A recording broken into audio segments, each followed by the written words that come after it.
అర్చకులకు అర్చకులకు సంబంధించినటువంటి గౌరవ వేతనం అండి జిల్లాలో ఎంతమంది ఇచ్చినారండి? 100 మొత్తం సంఖ్య ఎంత? ఇప్పటిదాకా ఎంతమందికి వస్తుంది అది మొత్తం కలిపి ఇప్పటికీ? ఎందుకు అంత తక్కువగా వస్తూ ఉంది? గుళ్ళు అన్నీ ఉన్నాయా? మరి మీరు స్పెషల్ డ్రైవ్ చేయాలి కదా. నీ రికార్డుల్లో ఎన్ని దేవాలయాలు కర్నూలు జిల్లాలో ఉన్నాయని మీరు అనుకుంటున్నారు చెప్పండి. కర్నూలులో చిన్న గ్రామానికి వెళ్ళినా అసలు రామాలయమో శివాలయమో ఏదో గుడి ఉంటుంది కదా. మీ దగ్గర డేటా ఉంటుందా ఉండదా? మరి మీరు ఎందుకు మోటివేట్ చేయరు పిలిచి వాళ్ళని? ప్రభుత్వం ఇచ్చే డబ్బులు కదా. ఒక్క కర్నూలు జిల్లాలో నాకు తెలిసినంత వరకు 4000 ఆలయాలు ఉన్నాయి. నువ్వు ఎంతమంది అర్చకులకి గౌరవ వేతనం ఇస్తున్నావు? 133 మందికి ఇస్తానంటావు. ఇదేం పద్ధతి? ఎందుకు ఇవ్వరు? ప్రభుత్వం ఇచ్చే డబ్బుల్ని అర్చకులకు ఇవ్వమంటే కూడా ఇవ్వలేకపోతే ఎట్లా బతుకుతారు? దానికి పెద్ద ఆంక్షలు కూడా లేవు.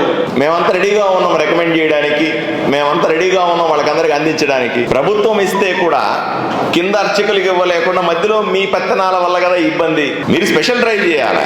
ఒక సమావేశం ఏర్పాటు చేసి అర్చకులతో, అయ్యా మీకు అందరికీ ప్రభుత్వం 15,000 రూపాయలు ఇస్తుంది, ప్రతి నెల గౌరవ వేతనంగా ఇస్తుంది, మీరు దేవుడు చేసే సేవకి మెచ్చి ఇస్తున్నది ఇది అని చెప్తా ఉన్నాను. అర్చకులతో సమావేశం ఏర్పాటు చేయండి, వాళ్ళకందరికీ అవేర్నెస్ క్రియేట్ చేయండి. అవసరమైతే నన్ను పిలవండి, నేను కూడా వస్తాను. ఒక బీజేపీ ఎమ్మెల్యేగా హిందుత్వాన్ని బలంగా నమ్మేటువంటి వ్యక్తిగా ఇవన్నీ కూడా ప్రభుత్వం చేసేది ప్రజలకు చేరాలి. అలాగే ధూపదీప నైవేద్యాలకు సంబంధించిన ఏర్పాట్ల గురించి వాళ్ళకు అవగాహన కలిగించాలి. వాళ్ళకున్న హక్కులు ఏమిటో చెప్పాలి. దేవాలయ వ్యవస్థను బలోపేతం చేయకుండా బలంగా ఉన్నటువంటి హిందూ వ్యవస్థ కాపాడుకోవడం సాధ్యం కాదు. అర్థమైందండి? హిందూ ధర్మం అనేది ఆలయ కేంద్రంగానే నడుస్తుంది.